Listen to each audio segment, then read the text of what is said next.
جب تک ہم اللہ سے نہیں ڈرتے معاشرہ اصلاح پذیر نہیں ہو سکتا. جب تک یہ وظیفہ پک نہیں جاتا کہ اللہ میرے ساتھ ہے اور اللہ مجھے دیکھ رہا ہے, تب تک حالات بہتر نہیں ہو سکتے. جب انسان یہ وظیفہ پکا لیتا ہے تو پھر چونٹی پہ بھی ظلم نہیں کرتا, پھر وہ گدھے کو ڈنڈا مارتے ہوئے بھی سوچتا ہے. پھر میرے بھائی وہ پھر احساس کرتا ہے کہ جانور کی وجہ سے ہی نہ قیامت میں پوچھ لیا جائے. لیکن جب اللہ سے نہیں, ہمارے اب نہ تو مراقبے رہے, نہ ہم تنہا مصلی پہ بیٹھتے ہیں, نہ رات کو رب کریم کو مناتے ہیں. نمازیں ہیں تو وہ بھی ساری دکھاوے کی, اللہ ماشاءاللہ.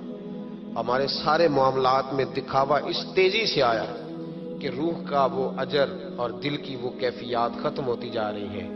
رات مصلی پہ بیٹھے, اپنی اصلاح کے لیے اپنے مالک کے حضور دعا کریں, اور سب سے بڑھ کر یہ کہ یہ ذہن بنائیں کہ میں, یہ باپ مجھے بعد میں ملا, اماں مجھے بعد میں ملی, بچے بیوی بعد میں ملے, پہلے تو میں اپنے رب کے پاس تھا.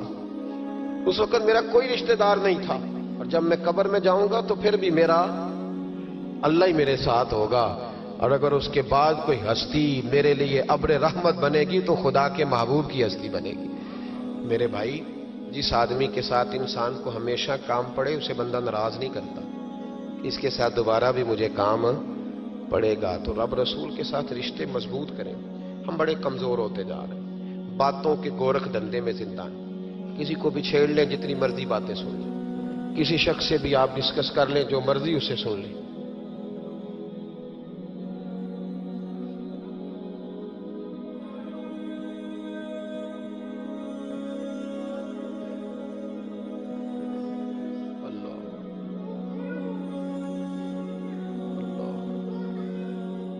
اللہ دیکھیں یہ کتنا جذبہ ہے. میرا خیال ہے میری تقریر کی تو ضرورت ہی نہیں, ان کے آنسوؤں کو ہی ہمیں مسجد میں لے آنا چاہیے. میرا خیال ہے یہ یہاں گفتگی کی تو حاجت ہی نہیں. آئیں گے مسجد میں آپ لوگ؟ ہلکا پھلکا ہی انشاءاللہ کہا ہے آپ نے. چلو, پکے نمازی کئی دفعہ کہتے ہیں ہمیں نہیں انشاءاللہ کہنے چاہیے, اسی تو پہلا بھی ہونے ہیں. اور بھائی کہہ دیا کریں, مہربانی کریں, کہہ دیا. آئیں گے انشاءاللہ تعالی. ایک بات سن لو ایک بات. انہوں نے رخ موڑ دیا, ورنہ میں بات کسی اور طرف کر رہا تھا. نبی پاک صلی اللہ علیہ وسلم کی حدیث ہے, مسند امام احمد بن حنبل, فرمایا من ترک صلاۃ متعمدا, جس نے نماز چھوڑی جان بوجھ کے, فقط کفر. حضور فرماتے ہیں اس نے تو رب کے رب ہونے کا انکار کیا. اللہ کے حضرت غوث اعظم رضی اللہ تعالیٰ عنہ نا, ادھر دیکھو میری طرف. اصل مصیبت یہ ہے, ایک صاحب نے مجھے آ کے کہا میرے لیے دعا کریں, میرا نماز میں دل نہیں لگتا. تو میں نے کہا نماز آپ کا مسئلہ ہی نہیں, نماز مسئلہ ہی نہیں آپ کا. مسئلہ اہمیت ہے. مسئلہ میں اپنے کسی سنگی کو فون کروں نا کہ 12 بجے آ, تو اگر تو میری کوئی اہمیت اس کی نظر میں ہوگی تو 12 بجے آ جائے گا کہ نہیں آئے گا؟ صحیح بتائیں. اور اگر میری اہمیت نہیں سمجھے گا تو آئے گا؟ میں نے کہا مسئلہ دل لگنے کا نہیں. دل تو کئی دفعہ بندے کا پیسوں میں بھی نہیں لگتا تو پھر چھوڑ جاتے ہیں لوگ دولت. کئی دفعہ بچوں کے ساتھ بھی دل نہیں لگتا, وہ چاٹ ہو جاتا ہے تو چھوڑ دیتے ہو. مسجد میں دل نہیں لگتا تو میں نماز نہیں پڑھتا. مسئلہ دل کا ہے ہی نہیں, مسئلہ اہمیت کا ہے. حضور غوث پاک نماز پڑھ کے, عصر کی نماز پڑھ کے باہر نکلے تو ایک نوجوان گلی میں کھڑا تھا. تو حضور غوث پاک فرمانے لگے تو بڑا دلیر ہے بھائی, بڑا دلیر ہے تو, بڑا.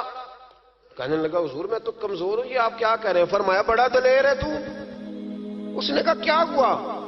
حضور غوث پاک فرمانے لگے مجھے تو کوت والے شہر بلائے, SHO بلائے تو مجھے جانا پڑتا ہے, نہ جاؤں تو ڈر آتا ہے, اور تجھے رب نے بلایا تھا تو گیا ہی نہیں. بڑا دلیر ہے, تیرا خیال ہے دیکھ لوں گا. او بھائی خدا را, نماز کی تو کلیریفیکیشن ہی کوئی نہیں. کوئی دیکھے نا, ہمیں وہ وقت یاد رکھنا چاہیے نا کہ حضرت سلمان فارسی فرماتے ہیں کہ حضور کو تکلیف تھی قدموں میں. بظاہر حضور کو سخت بخار تھا, بظاہر بڑی کمزوری تھی, اور پتہ ہے نبی پاک کا مسجد سے پیار کتنا تھا. حضور نے فرمایا میں نے کئی نمازیں گھر پڑھی ہیں, مجھے مسجد لے جاؤ. تو فرماتے ہیں کہ ایک طرف حضرت قسم بن عباس نے پکڑا تھا, ایک طرف مولا علی شیر خدا نے, اور حضور نے کندھوں پہ ہاتھ رکھے, اور جب مسجد آ رہے تھے تو میری آنکھیں برس پڑی, اس لیے کہ مقدس قدم صفوں کے ساتھ لگ رہے تھے. بظاہر کمزوری تھی, پھر بھی مسجد میں آ کے 17 نمازیں رسول پاک نے پڑھی. وہ کیسا مسلمان ہے جس کا مسجد سے پیار نہیں؟ حضرت بابا فرید گنج شکر سے ایک شخص نے کہا تھا میرا دل سخت ہو گیا، تو آپ نے اس کے ہاتھ میں جھاڑو دے دیا. کیا کیا؟ بول کے بتائیں جی. اب لوگ سمجھتے ہیں بابا صاحب کے دربار پہ جاؤ، خوب قوالی سنو، واپسی پہ شکر لے آؤ، چھٹی، بابا صاحب راضی. جھاڑو دیا بابا صاحب نے، تو کہنے لگا حضور اس کا کیا کروں؟ فرمانے لگے جہاں مسجد نظر آئے نا جھاڑو دینا شروع کر دیا کر، اللہ تیرے دل کو صاف کر دے گا. اٹھ فریدا ستے آتے جھاڑو دے مسیت، تو ستا ہے رب جاگدا تیری ڈاڈے نال پرید. مسجد کا مزاج بنائے، مسجد سے محبت کرے. میں سفر پہ جاتا ہوں نا، جب واپس لوٹتا ہوں نا تو میں سنگیوں سے کہتا ہوں کہ میں ذرا مسجد سے دیکھ لیتا ہوں میری مسجد کا کیا حال ہے. مسجد ایک حسن ہے، ایک وفا ہے جس کا بڑا دل ٹھنڈا کرنے کو دل کرے نا. میرے حصہ وظیفہ بتایا کرتے تھے، ایک شخص کہتا حضور اندر بڑا تکبر ہے، تو فرمانے لگے مسجد کے باتھ روم دھویا کر. جی نہیں تسی نہیں غور کیتا میری گل تے، کام ہی بابا اوکھا دسیا میں. مسجد کے اس نے کہا کیا ملے گا؟ تو آپ فرمانے لگے یہ نہیں سمجھنا کہ یہاں چودھری آتا ہے، یہ نہیں سمجھنا میرا شریک آتا ہے، سمجھنا یہاں اللہ کے مہمان آتے ہیں. اور بندے کا گھر سمجھ کے تو ہم یہ کر ہی نہیں نہ سکتے گھر کس کا ہے، تو پھر کوئی دقت تو نہیں نہ ہونی چاہیے. یہ جب آتا ہے نا رمضان شریف، الحمدللہ کچھ لوگ کہتے ہیں کہ میں ان کا پیر بھی ہوں، کچھ کہتے ہیں کہ آپ ہمارے استاد بھی ہیں، اور پیار کرنے والوں کی تعداد تو بے شمار ہی ہے. لیکن میں مسجد کی دریوں کے لیے خود بلاتا ہوں دوستوں کو، بچوں کو کہتا ہوں آپ مل کے دھو لیں. تو مجھے کہتے ہیں استاد جی اتنے بندے 7 پوتے 17 پوتے بابا اجے بھی کاک ہوتے، آپ یہ کیا کر رہے ہیں؟ تو میں کہتا ہوں کہ میں ہاتھ لگاؤں گا تو سارے دوڑ کے آ جائیں گے، اور مجھے بڑا مزہ آتا ہے. کبھی یہ کام کر کے دیکھیں. اور اگر اس سے بھی زیادہ سکون لینا ہو تو جو طالب علم ہے نا مدرسوں میں پڑھتے ان کو روٹی کھلا کے دیکھیں، ان کے کبھی ساتھ بیٹھے. ہمارے تو ہم محتمم کہتے ہیں جی میں تو کدی مدرسے جی لنگر چکھیا ہی نہیں. میں محتمم ضرور ہوں، میں نہیں کدی چکھیا، میں نیک آدمی ہوں. تو میں کہنا تو چکھیا کر تین پتہ لگے کہ جی کھاندے نہیں.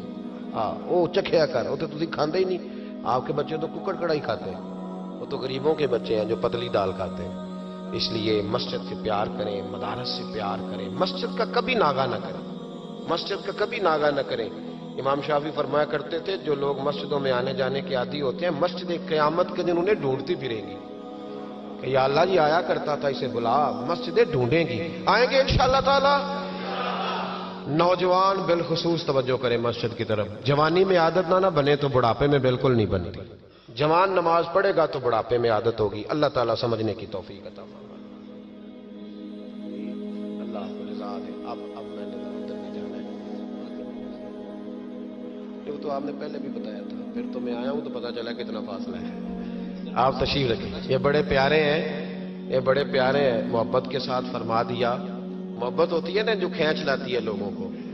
تو یہ گئے تو جو بچہ ترتیب دیتا ہے تو اس نے کہا نہیں مشکل ہے، چونکہ مشغولیت کافی زیادہ 3 دنوں میں، تو میرے پاس آئے. تو بس طبیعت میں رنگ اس طرح کا تھا، میں کیا وہ انہوں نہ کریں اس بندے نے. جائیں گے انشاءاللہ. ان کا فائدہ یہ ہوا کہ کتنے کتنے اچھے لوگوں سے ملاقات ہوگی. اور یہ بزم مجھے اس لیے بھی یاد رہے گی، اور یہ ہمیشہ یاد رہے گی. کسی شخص نے رو کے کہا ہے کہ لوگ نمازی بن جائیں. آپ یقین کریں میں بڑا راضی ہوں اس بات سے. یار کوئی رو کے کہہ دے، وہ کوئی بھی ہو، دل ٹھنڈا ہو گیا، روح ٹھنڈی ہو گئی. اللہ آپ کو سلامت رکھے. حضرت صاحب بن ناجیہ رضی اللہ تعالیٰ عنہ نبی پاک صلی اللہ علیہ وسلم کے ایک صحابی تھے. یہ طبرانی کی روایت ہے. تو وہ کہتے ہیں نبی پاک کی بارگاہ میں آ کے کہ یا رسول اللہ جو دور جاہلیت میں کسی نے نیکی کی تھی اس کا بھی اجر ملے گا؟